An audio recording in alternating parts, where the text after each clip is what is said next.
return to tonight's adventure of George Valentine in just a moment.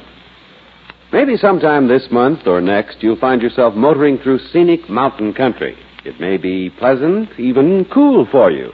But don't forget, that kind of driving is tough on your car's engine. Those long, winding miles of steep grades mean sizzling engine temperatures, a serious threat to upper cylinder walls. Ordinary oils run away from heat like that, but not RPM motor oil. And car owners who live in the mountains will tell you more people prefer RPM than any other brand. In fact, this is the motor oil that's first choice where driving's toughest. For RPM is compounded to cling to hot metal, give you the finest engine insurance you can buy. Tomorrow, start using RPM motor oil in your car.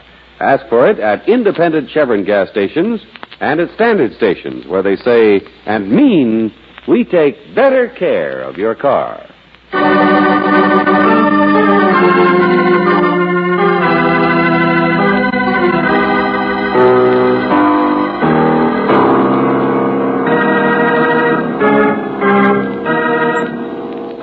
Now back to tonight's adventure of George Valentine. The Witch of Mill Hollow, Miss Abby, who for 20 years was only a shy, retiring piano teacher, and who then suddenly became a vindictive, spiteful woman, or a witch. Which is it? Yes, just what is Miss Abby? Because if your name is George Valentine, you came to Mill Hollow on the report that the witch had been burned. Yet you've just seen her, heard her scream as she ran to get away from you, to run outside in the dark. She went this way. Listen. No, she didn't. Here, quick, around here. I don't see anything now, do you? So dark, so many trees. But she couldn't just fly away on her broomstick. Well, it looks George. like she did, Angel. Oh, stop it. She's alive. That was she in the flesh. Of course it was, Brooksy. And don't worry, we'll find her, too. Come on back to the house. But George, come on.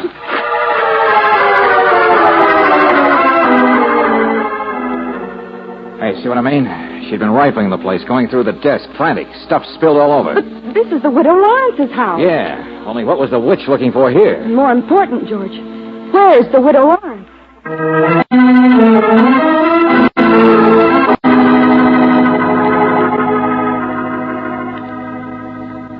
Well, Doctor, you re-examined the body? It's the Widow Lawrence, all right. It was her body at the mill, not Miss Abby's. Uh-huh.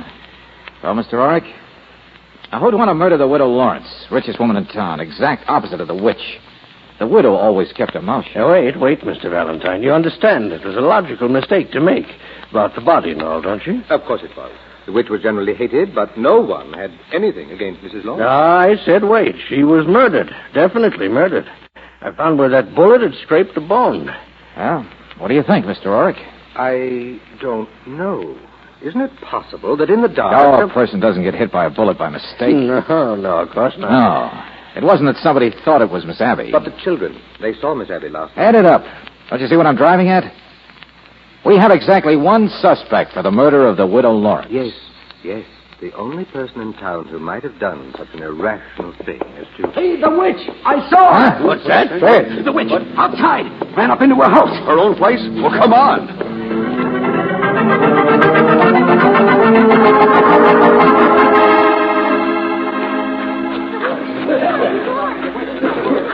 Get away from here! Get away! There she is on the balcony. Third floor. Get away from that door, or I'll jump! George. Now, take it easy, Miss Abby. Take it easy. Nobody's going to hurt you. Hello, Stearns. I saw her. It was just a second ago.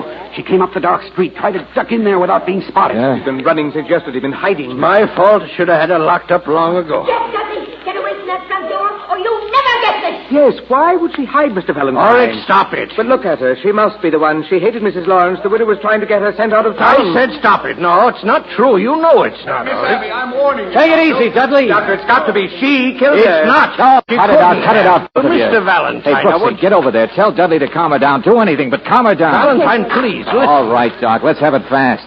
Your conscience has been bothering you all day. Now, what is it? The Widow Lawrence, about people hating. Come on, hurry it up, hurry it up. Well, I never collected a bill from the widow. I did her favors. I loaned her money. Take it easy. The richest woman in town, huh? What I mean, she never told anything. She was closed-mouthed, never gossiped. What did she have on you, Buster?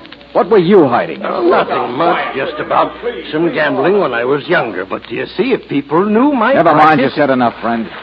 Okay, Dudley, let me try. But she just stands there staring Sure, down. Miss Abby's out of her mind now, all right. Valentine, wait. Huh? Look, don't you see it? That's why she came back here. That's why she won't let anybody near. That's smoke. Smoke. Oh, hey, Call for the engine. I'll get her myself. George. She set fire to her own house. Oh, George, she'll No, jump. she won't, Angel. We got to take a chance. We're the ones who are going to get the witch.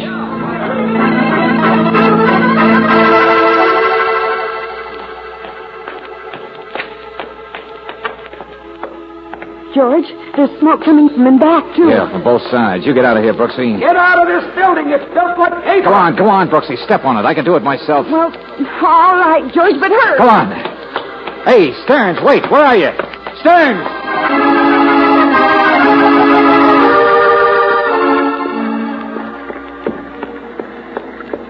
You crazy idiot. I know what I'm doing in a place like this. You don't. Shut up. Where is she, Stearns? We're both crazy. Out there. Ought to be able to see her from the... Wait a minute. Stearns, let go of me. Stand still. If she sees us, she will jump. So what? The batty old banshee? Listen to her. I'll get you, every one of you. Don't touch me. Take it easy, lady. I wouldn't come near you for sour apples. Hey, Valentine, look at that. There's even the gun over there. On her table, see it? Yeah. Come on, we're being suckers. I know what I'm talking about. Sure, you're the expert. I know, fire chief. The guy who couldn't spot any indication of incendiarism when the mill burned. Not a trace of it, you said. Valentine. And I'm a rank amateur, and I found it. And now the same thing happens all over again. Fire started in several places. Here, listen, there's the engine. And you say there's the same gun. Only how do you know? What gun? Well, Stearns, your eyes aren't that good. No, you're not going to rescue her. I am. Because you sure were busy today, Stearns. Planting the gun here, trying to find Miss Abby, trying to kill her like you killed Mrs. Lawrence. Valentine, no. No, listen. Miss Abby was out at the mill last night, but not as a murderess, as a witness, my friend, a witness who saw you there. You're just guessing. Saw you and been scared to death ever since because she knew nobody believed her. She didn't have proof. And if you think I'm wrong, Mr. Stearns, just look at the way her eyes pop every time you move a muscle. I'm not staying here. That's the one thing you're going to do.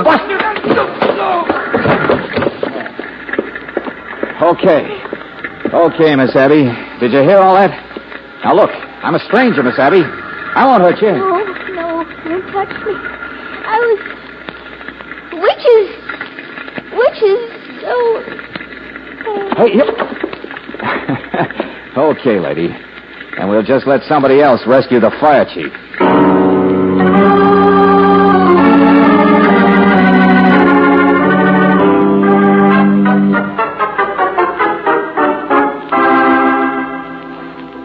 Of course, Miss Brooks, that's the way it was. I saw them out there that night at the mill. They were having a fight, the widow and Mr. Stearns. Only he saw you, too. Is that right, Miss Abby? Sure, Brooksy. He admitted it. Tell me something, Miss Abby. Let me ask you what you were doing out there. It was midnight, a deserted place? Well, they were spying on them, naturally. Oh, I see. They were up to no good, I could tell. Been meeting out there for years, so nobody'd be suspicious. What was she blackmailing him for, George? Oh, I can tell you. Found someone over at her house. He'd made crooked real estate deals, that's what. And money off the fire department, too. Oh. You see, Fred Stearns came from a family of 3 boys.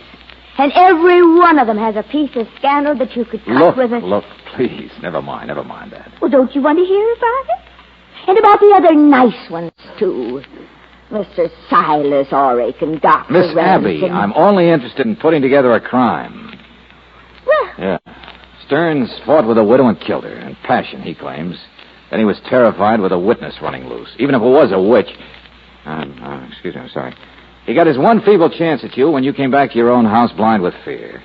He knew he'd be caught if he just plain murdered you, so he set your house on fire and set up the alarm, knowing that as fire chief, he'd have first crack at you. He could perform your rescue in the most ungentlemanly manner. well, of course. Now, let me tell you about Cy Orrick and Dr. Miss Ransom. Abby, really? They What they did wasn't very important. Miss Abby, look, please, can't you understand that everybody has little secrets? Oh, sure, the widow Lawrence, she capitalized on them in a small town, but... 20 years I kept quiet. Never said anything. Besides, every word I said is true. But look, you overstate it. It gets so that you hate the world as much as it hates you. Oh, I'm sorry. No, why should you be? I see things, that's all. Now, I mean, like you, Miss Brooks. I've noticed that between you and Mr. Valentine... Now you're doing it again. Stop it. All right. I don't really want to be the witch of Mill Hollow. What about you two? Now, George, why should she stop? You go on, Miss Abby, just this once, about us. What was it you were going to say? Wait. No!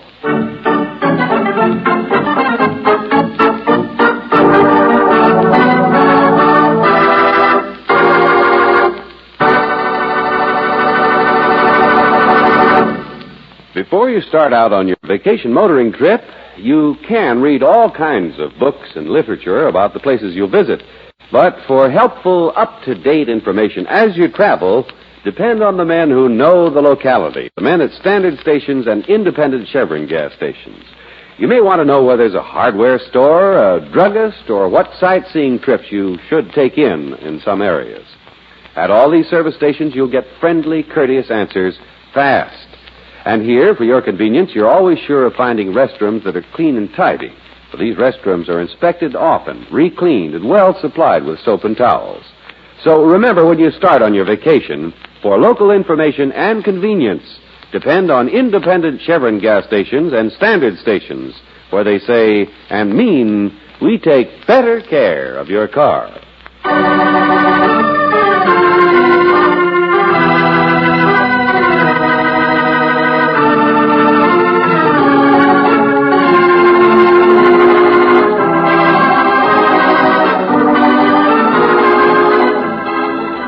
Tonight's adventure of George Valentine has been brought to you by Standard Oil Company of California on behalf of independent Chevron gas stations and standard stations throughout the West. Robert Bailey is starred as George with Virginia Gregg as Brooksy. Let George Do It is written by David Victor and Jackson Gillis and directed by Don Clark. Lorene Tuttle was heard as Miss Abby, Ted Osborne as Oric, Joe Duvall as Stearns, Larry Dobkin as Ransom, Gigi Pearson as Mrs. Stearns, and Bill Boucher as Dudley. The music is composed and presented by Eddie Dunstetter. Your announcer, John Heaston. Listen again next week, same time, same station, to Let George Do It. This is the Mutual Don Lee Broadcasting System.